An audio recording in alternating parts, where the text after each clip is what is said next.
kulanti habboon saaxiibayaal dhammaantiinba halkani waa Garaa TV qodobadan xilligan idiin soo gudbin doonana waxaa ka mid ah musharaxiinta mucaaridka oo diyaarsaday ciidamo gaar ah oo sugi doona amnigooda kuna dhawaaqay inay dawlad kale ka barbardhisayaan madaxweyne Farmaajo dawladda federaalka ee Soomaaliya oo magdhow weydiisatay Mareykanka ka gadaal markii uu ku dhawaaqay inuu ciidankiisa kala baxayo Soomaaliya golaha guurtida Somaliland oo meel mariyay xeer qarsoodiye oo ay ku sii guranayaan mushaaraadka marka la dhaafo muddo xileedkooda dekada istiraatiijiga ah ee magaalada Boosaaso oo albaabada loo laabay iyo ujeedada ka dambaysa ayaynu idiin soo gudbin doonaa dawladda Greek oo weydiisatay midowga Yurub in cunaqabatayn daran la saaro Turkiga iyo madaxweyne Erdogan oo ka hadlay iyo madaxweyne Donald Trump oo haraatidii ugu dambeysay ku dhiftay Shiinaha iyadoo shakhsiyaad gaar ah lagu soo rogay cunaqabatayn xoog leh qodobadaasi iyo kuwa kale ayaa daawan doontaan haddii rabbiga weyne raalli ka noqday diyaar garooba saaxiibayaal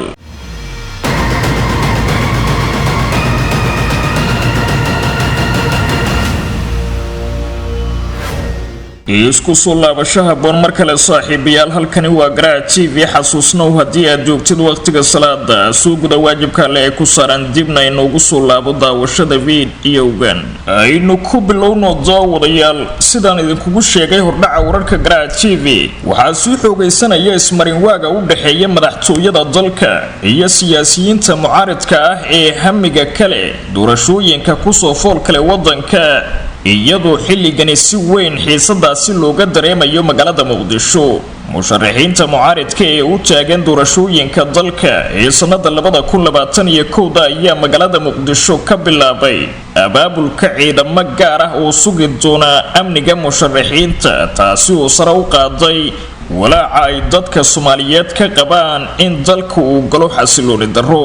ciidamadani oo lagu ururinayo qaybo ka mid ah magaalada Muqdisho ayaa la sheegay in intooda badan ay yihiin kuwa ku hayba musharaxiinta mucaaridka ee ka soo horjeeda dawladda xubno ka tirsan mucaaridka ka soo horjeeda dawladda ayaa sidoo kale sheegaya in madaxweynihii hore ee dalka Sheekh Shariif Sheekh Axmed oo ah gudoomiyaha midowga musharaxiinta in laga sugayo soo magacaabida taliyaha ciidanka ilaalada musharaxiinta ciidamadani oo haatan qaab qarsoodiye loogu ururinayo qaar ka mid ah xaafadaha magaalada Muqdisho ayaa xubno ka dhow mucaaridku ay sheegayaan in la soo bandhigi doono dhawaan isla markaana lagu dhawaaqi doono taliyahooda waxaana xilligani taagan cabsi ku aadan isku dhac dhex mari kara ciidamada qaranka iyo kuwa mucaaridku ay abaabulayaan maadaama ay horey u sheegtay dawladda Soomaaliya inay gacan bira ku qaban doonto cid kasta oo qalqal gelinaysa amniga caasimadda dhinaca kale maamulka gobolka Banaadir ayaa wada kulamo lagu xoojinayo amniga caasimadda maadaama uu taagan yahay ismarin waaga madaxtooyada iyo musharaxiinta mucaaridka iyadoo dawladda hoose ay isku hawlayso sidii ay uga hortagi lahayd cid kasta oo doonaysa in ay fawdo ka abuurto magaalada Muqdisho wasiirka ka tirsan dawladda Soomaaliya oo dhawaan la hadlay warbaahinta ayaa waxay uga digeen mucaaridku in ay qalqalgelin amni ka sameeyaan magaalada Muqdisho taasi oo ay sheegeen in dawladdu aysan indhaha ka qarsan doonin isla markaana ay gacan bira ku xakamayn doonto laakiin si xubnaha mucaaridka ee midowga musharaxiinta ayaa hadallada dawladda u fasirtay hanjabaad cad oo lagu doonayo in tallaabo ciidan looga taqalluso haddii ay xakamayn waayaan dhaqdhaqaaqooda dhinaca kalena madaxweynihii hore ee dowlad goboleedka Galmudug haatanna ah musharax u taagan doorashooyinka dalka Cabdikariin Xuseen Guuleed ayaa ka hadlay qorshayaal u degsan musharaxiinta mucaaridka haddii dawladdu ay ku adkaysato tallaabooyinkeeda ku aadan doorashooyinka wadanka Cabdikariin Xuseen Guuleed ayaa sheegay in haddii uu sii socdo ismarin waaga taagan inay iskugu keeni doonaan madaxda dowlad goboleedyada shirweyne ka dhacaya magaalada Muqdisho kaasi oo dawlad ka madax bannaan madaxweyne Farmaajo looga asaasayo Muqdisho waxa uu xusay in sidoo kale u bannaan tahay madal cusub oo looga hadlayo hanaan doorasho looguna heshiinayo saddex wadiiqooyin oo ay tahay inay go'aan ka qaataan mucaaridka Cabdikariin Xuseen Guuleed oo hadlaya ayaa yiri waxaynu samayn doonaa dawlad ka madax bannaan tan madaxweyne farmaajo taasi oo dalka gaarsiin doonta doorashooyin hufan oo dhinacyadu ay ku qanacsan yihiin. waxa inoo bannaan haddii xaalku baraka ma leh uu gaaro oo caqligu talin waayo hanaan kale oo dalka aynu uga qabanayno doorasho hufan, taasi oo ah mid aan loo soo maraynin madaxweyne farmaajo isla markaana inagu aynu dalka u yeelayno dowlad ku meel gaara. hadalka cabdikariin xuseen guuleed madaxweynihii hore ee dowlad goboleedka galmudug haatana ka mid ah musharaxiinta u tartamaysa doorashooyinka 2021 ayaa kusoo beegmaya iyadoo uu meel sare gaaray khilaafka dowladda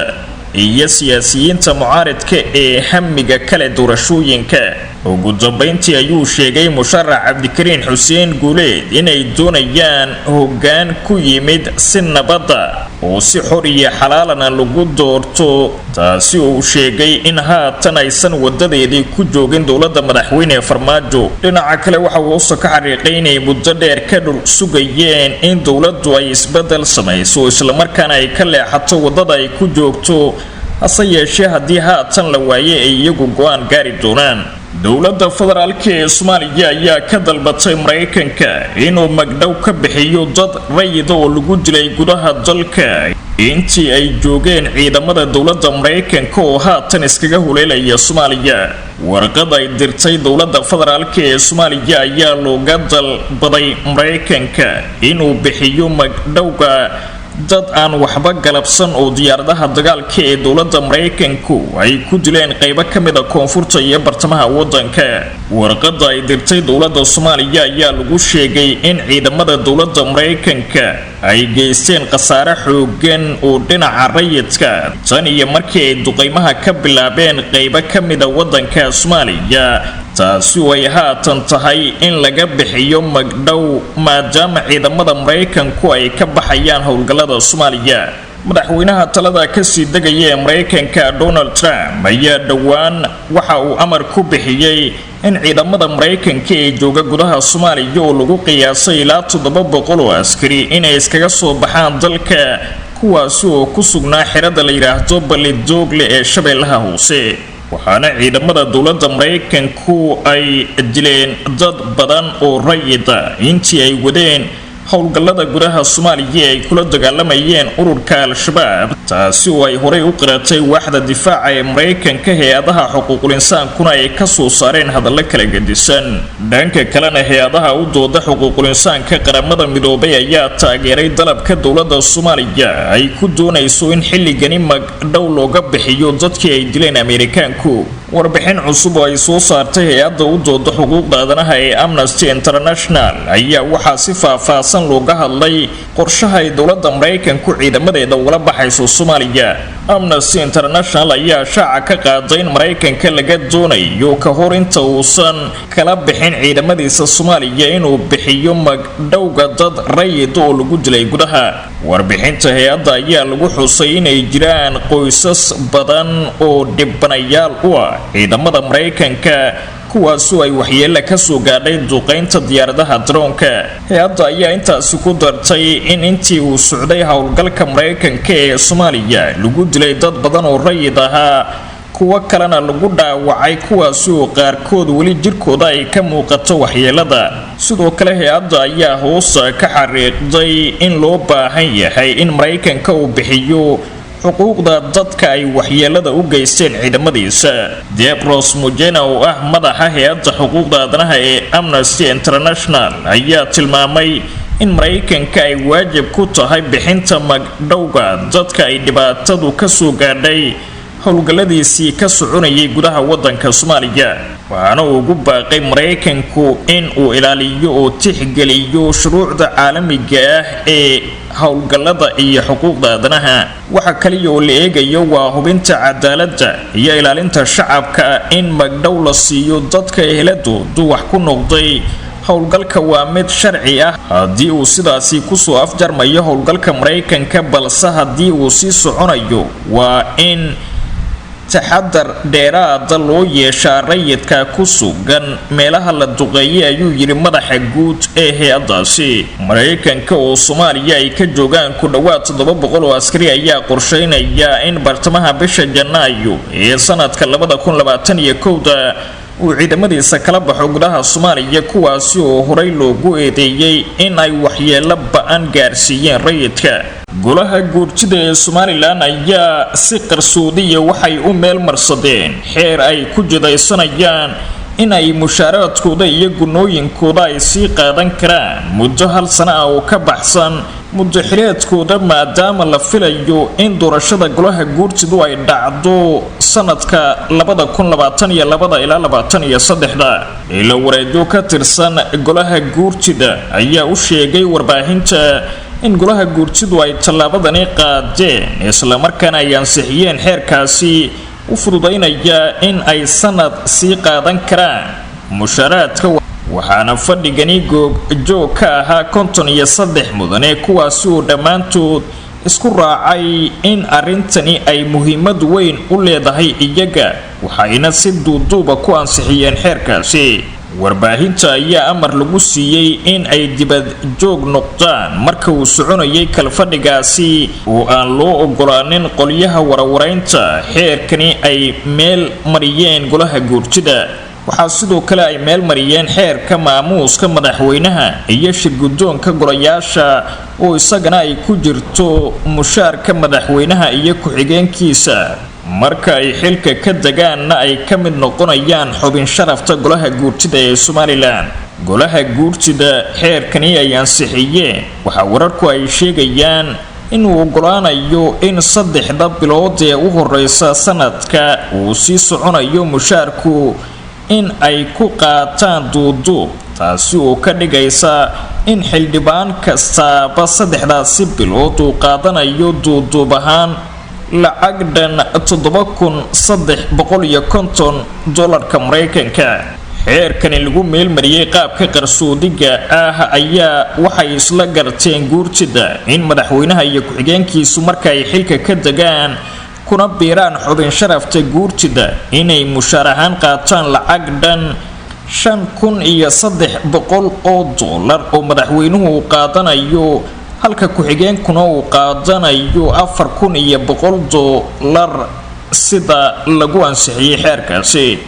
xeerkani ay duuduubka sida qarsoodiga ugu meel mariyeen golaha guurtida ayaa ka yimid golaha wakiilada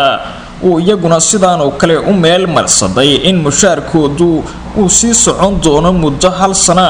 marka doorashadu ay dhacdo kadib. xildhibaanada golayaasha guurtida iyo wakiilada Somaliland ayaa bishii waxay mushaar ahaan u helaan lacag dhan $2,330. lama garanayo in xeerkani labada gole duuduubka ay ku meel mariyeen inuu noqon doono mid dhaqan gala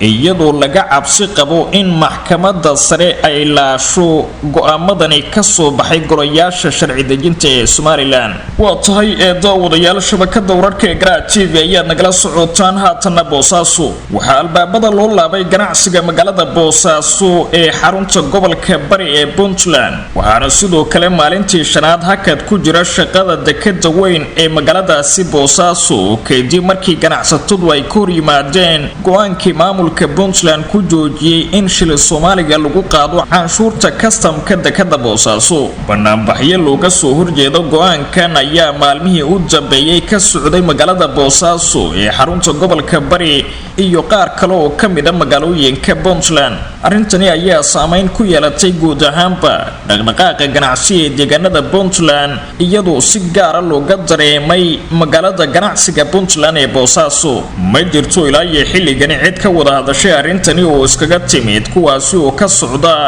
maamulka Puntland iyo ganacsatada lamana oga cawaaqib xumada ay sababi karto haddii ay sii xirnaato dekada magaalada Boosaaso. dowlad goboleedka Puntland ayaa axadii 6 bisha September ee 2020 waxay shaaciyeen in sarifka halka dollar lagu jaangoyn doono 35,000 oo shilin Soomaaliga si loo xakameeyo sicir bararka balse go'aankan ayaa weli ka dhaqan gelin magaalooyinka Puntland. go'aankani waxa uu soo bilowday kadib markii madaxweynaha maamulkaasi Siciid Deni uu amar ku bixiyay in aan lagu qaadin lacagta canshuurta ah ee kastamka dekada Boosaaso lacagta shilinka Soomaaliga iyadoo taa beddelkeeda la adeegsanayo dollarka Mareykanka. Arrintaasi ayaa sicir barar xooggan iyo jahwareer ka dhalisay deegaanada Puntland waxaana dibadbaxyadu ay ka sii soconayeen sida magaalooyinka Gaalkacyo, Garowe iyo Boosaaso. dhinaca kale maamulka Puntland ayaa mar dambe sidoo kale amara dul dhigay shirkadaha isgaarsiinta ee lacagta iskugu dira moobilada iyadoo lagu amray inaysan adeegooda u ogolaanin wax ka yar $1 si loo dejiyo sicir bararka. dowladda Greek ayaa weydiisatay ururka midowga Yurub in ay cunaqabatayn daran ku soo rogaan dowladda Turkiga iyadoo laga jawaabayo dhaqdhaqaaqyada ay Ankara ka wado bariga badda Mediterranean-ka. dowladda Greek ayaa si weyn uga dalbatay ururka midowga Yurub inay qaadaan tallaabo caynkaasi ka hor inta aan u qabsoomin wada hadal la filayo inuu dhaco Khamiista soo socota. dowladda Greek waxay sheegtay in tallaabada kaliya ee looga hortagi karo dhaqdhaqaaqa Turkiga ee badda Mediterranean-ka inay tahay iyadoo cinqaab daran oo cunaqabatayna lagu soo rogo Ankara. madaxweynaha Turkiga Rajab Tayyip Erdogan ayaa sheegay inuu aaminsan yahay inuu jiro dariiq Turkiga iyo Greekuba ay kaga wada faa'iideysan karaan kheyraadka badda ay ku muransan yihiin ee bariga Mediterranean-ka. hadalka madaxweyne Erdogan ayaa ku soo aaday iyadoo ay u badan tahay in cunaqabataymo ay midowga Yurub saaraan Ankara ka hor inta aanay iskugu imaanin shir ay leeyihiin wadamada ururkaasi xubnaha ka Khamiista soo socota. Yurub iyo Turkiga iyo Greeka ayaa in muddo ah isku mari waayay sidii loo xalin lahaa khilaafka ka dhashay bariga badda Mediterranean-ka kadib markii Turkigu halkaasi u diray markabka sahminta. madaxweyne Erdogan ayaa si weyn uga digaya in dalalka midowga Yurub ay ku dhaqaaqaan tallaabo lagu cunaqabataynayo Ankara taasi oo sheegay in qudhoodu ay ka shalaayi doonaan. hase yeeshee khubarada falanqeysa siyaasadda gobolka waxa ay sheegayaan inaanay midowga Yurub qaadi doonin tallaabo lagu cunaqabataynayo Ankara marka loo eego danaha ka dhaxeeya iyo ururada caalamiga ah ee ay ku midaysan yihiin. Turkiga ayaa awood muuqata ku leh dalalka ku midaysan ururka gaashaanbuurta NATO way ku jiraan dalalka midowga Yurub kaasi oo ah gaashaan adag oo looga hortagayo dhaqdhaqaaqa Ruushka. waxaana midowga Yurub ay muhiimada koobaad siinayaan in la dhameeyo dagaalkani u dhaxeeya xulafadani ka wada tirsan NATO ee Greek iyo Turkiga. maamulka ka sii dagaya talada Mareykanka ee madaxweyne Donald Trump ayaa dharbaaxa kulul ku dhifanaya xukuumadda Beijing ka hor inta aan aqalka cad ka daadumin Trump. maamulka Donald Trump ayaa xayiraado cusub ku soo rogay saraakiil Shiineesa sababo la xiriira waxa loogu yeeray caburinta Hong Kong ay ku hayso xukuumadda Beijing sida ay ku warantay wakaaladda wararka Faransiiska ee AFP.